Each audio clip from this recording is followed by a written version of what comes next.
ભલે હું કલાકાર છું, પણ કલાકાર ટેજ માથે, ટેજ થી હેઠો ઉતર્યો એટલે એનો માયો ભાઈ, વજન નહીં રાખવાનું. બસ અહીંયા બેઠા, ઉપરથી જે ઓતાર આવે ધૂણી જાઓ. મેં મારી જિંદગીમાં કોઈ દી પાકું નથી કર્યું. તમને જે લાગે જાહેરમાં કહો સાહેબ, અહીંયા બેઠા પછી જે યાદ આવે. અને એ જ વાત છે, તમે અસ્તિત્વને છોડી ગયો, તમારા પ્રારબ્ધની તમે ચિંતા ન કરતા, વિષય પકડી લ્યો. શું કામ? મારા પ્રારબ્ધનું બધે હશે એટલે મને બોલાવે. કદાચ આપણે એમ કે હમણાં ખાલી જ નથી તો હાંધા કરે, ઓલાને કયો નહીં જો માયા બેન કરે. આ કોણ બોલાવે? હું નથી બોલાવતો, એ નથી બોલાવતા. અસ્તિત્વ તમારું પ્રારબ્ધ નક્કી કરતું હોય છે. ભલામણ ભગવાન કૃષ્ણએ ગીતામાં જે કીધું, એક વાત કરીને મારે પછી હાસ્ય તમને આનંદ જ કરાવો. પણ ભગવાન કૃષ્ણએ, હું નાનો હતો અને મેં એકવાર ગીતામાં વાંચેલું, એટલે ભગવાન કૃષ્ણએ કીધું કે હે અર્જુન, તું કર્મ કર, ફળની આશા ન રાખ. હરામ બરોબર મને ગમ્યું હોય તો મારા હમ. ભગવાન આવું કે યાર, આપણને કર્મ કરીને ફળની આશા ન રાખ, કપાહ કરીને ઝીંડવા ન આવે. કોના બાપને કેવા જવું યાર? હું હલવાઈ ગયો આ વાતમાં. હવે મારે ઘરવું શું યાર? ભગવાન આપણો બાપ છે ને, ખોટું તો બોલ્યા જ ન હોય, પણ આવું બોલ્યા કેમ? આવું બોલ્યા કેમ? આવું કેમ કીધું કે હે અર્જુન, કર્મ કર, તું ફળની આશા ન રાખ. લે, યુદ્ધ કર, વિજયની તું આશા ન રાખ. લે,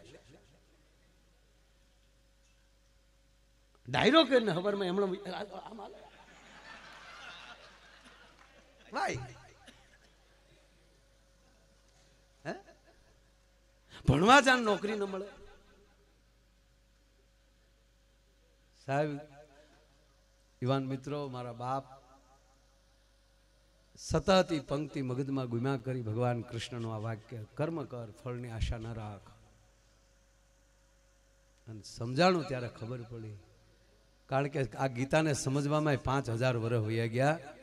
તેદી એને સમજે એવા કોઈ નહોતા. કૃષ્ણ પોતે ગીતા કહેતા, અર્જુન સિવાય કોઈ સાંભળવા વાળો નહીં. એ ભાઈ બધા તલવારી, હું આમાં મંડાણા છે, ચાલુ કરાવો ને. હા ભાઈ, કઈ હે અર્જુન, ભગવાન હનુમાનજી મહારાજ અને એક સંજય બેઠો બેઠો સાંભળતો હતો દૂર ધૃતરાષ્ટ્રના બંગલામાં. કેવલ દૂરદર્શન તેદી એની પાસે હતું. સાહેબ, 3 વ્યક્તિ સાંભળતી હતી. અને ધન્યવાદ આપું સંજયને કે એને સાંભળ્યું, એટલે એને વ્યાસને કીધું, અને વ્યાસે આજે લખીને આપણે જગતના ચોકમાં મૂકી દીધું, જેથી કરી અને ભગવાન કૃષ્ણના મુખમાંથી જે નીકળેલું વાક્ય, દુર્યોધન તો ખારો થઈ ગયો હતો. ગયો છે મહાભારતમાં, ડોક્યું કરજો સાહેબ. રથથી ઉતરીને દાદા ભીષ્મ પાસે ગયો. એ દાદા, આને કે હોના રથ ઉપર ચડેશ, આ યુદ્ધના વખતે શું આને વાર્તાલાપ માંડ્યો ત્યાં? અને તે દી દાદો ભીષ્મ બોલ્યો છે, સાહેબ અર્જુન, સોરી માફ, દુર્યોધન, તું તારા રથ ઉપર વયો જા. શું બોલ્યો છે દાદો સાહેબ? બુઢા કેશ, એ દુર્યોધન, તારા રથ ઉપર વયો જા, નહીતર અર્જુનની રાહ નહીં જો. જેમ કૂતરું વયું જાય એમ વયો ગયો. યસ સર, વયો ગયો. અને હવે દાદો ભીષ્મ આ ઉંમરે શેલી ઘડી અફસોસ કરે છે. સાહેબ, આને જીવન કહેવાય. વિધાતાને કહે છે, હે બ્રહ્મા, હે વિધાતા, તે મને ગંગેવ બનાવ્યો, એની કરતા કુંતે કેમ ન બનાવ્યો? આજ તે જો મને કુંતે બનાવ્યો હોત તો નારાયણની વાણી સાંભળવાનો મને લાભ મળે. હે પવન, હે હવા, એવું એક ઝોકું માર કે મારા કૃષ્ણના મુખમાં જે શબ્દ નીકળે એ મારા કાન સુધી અથડાય તો મારું મૃત્યુ સુધરી જાય. કલ્પના કરો, ભલ ભલાને જીવનના અફસોસ થયા છે, પણ ધન્ય છે આ 21મી સદીને તમે ધારો એ સાંભળી શકો એમ છો. આ સિસ્ટમ ત્યારે નહોતી સાહેબ. આજ મોબાઈલના માધ્યમથી આખી દુનિયાની તમામ શાસ્ત્રો તમારા મુઠ્ઠીમાં છે, તમામ જાણકારી તમારી મુઠ્ઠીમાં છે. તમે શેમાં પ્રવેશ કરવા માંગો છો? અત્યારે 2 વર્ષના છોકરા મોબાઈલના લોક ખોલી નાખે. હજી આવ્યું છે ત્યાં બેઠ બેઠા આમ દેતાની હાથમાં મોબાઈલ ઓળખી જાહે ડો. ખરેખર દરેકનો પરિચય હોના મોબાઈલમાં પીડ્યો. મોબાઈલમાં એની ગેલેરી ખોલીને જોઈ લો એટલે ખબર પડી જાય કે આ ભાઈ શું છે. છોકરાના મોબાઈલમાં કદાચ માફ કરજો, માફ શું કરો, રામ રામ કરો, છોકરાના મોબાઈલ માંથી કાંઈક કદાચ આડાવડા ચિત્રો નીકળે તો બાપ ખીજાઈ શકે. ખબરદાર જો આવા ચિત્રો રાખ્યા છે તો મોબાઈલ નહીં લીધો. પણ પ્યારા મિત્રો, બહેનો ભાઈઓ, બાપુજીના મોબાઈલ માંથી છોકરો જોઈ જાય તો તમે મોઢું શું દેખાડશો યાર?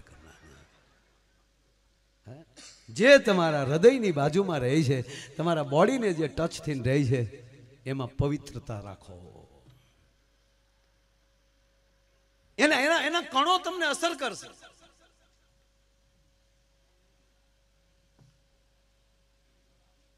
એટલે મને ઘણા વાત મૂળ વાત કહી દઉં કે એ ગીતામાં ભગવાને કીધું કે કર્મ કર, ફળની આશા ના રાખ. અને પછી જે સમજાણું છે, ફળની આશા રાખશું તો દુઃખી થશો. આપણે કપાસિયા સોંપી શકીએ, બાકી આપણી તાકાત નથી કે ઝીંડવા કેટલા લાવવા. એ તો ઈશ્વર જ લાવી શકે, એમાં બીજું કોઈ ન લાવી શકે. અને પછી આપણે કહી કે એટલે તો ઝીંડવા આવવા જોઈએ, 60 મણીઓ ઉતારો તો આવવો જોઈએ. અને તરીનો આવ્યો હોય, કારણ કે હું કામ પેલા ફળની આશા રાખી લીધી, તરીનો આવ્યો એટલે પૂરું થઈ ગયું હાવ. અને અમારે જે ડુંગળી વાળા સુધારે એ રોવે છે, ને ડુંગળી કરે એ રોવે છે.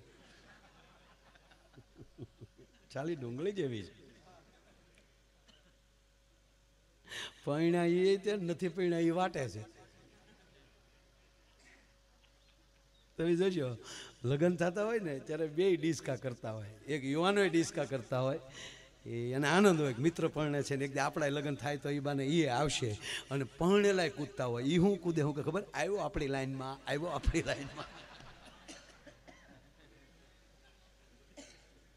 અમારા ભૂરાના લગ્ન થયા ને,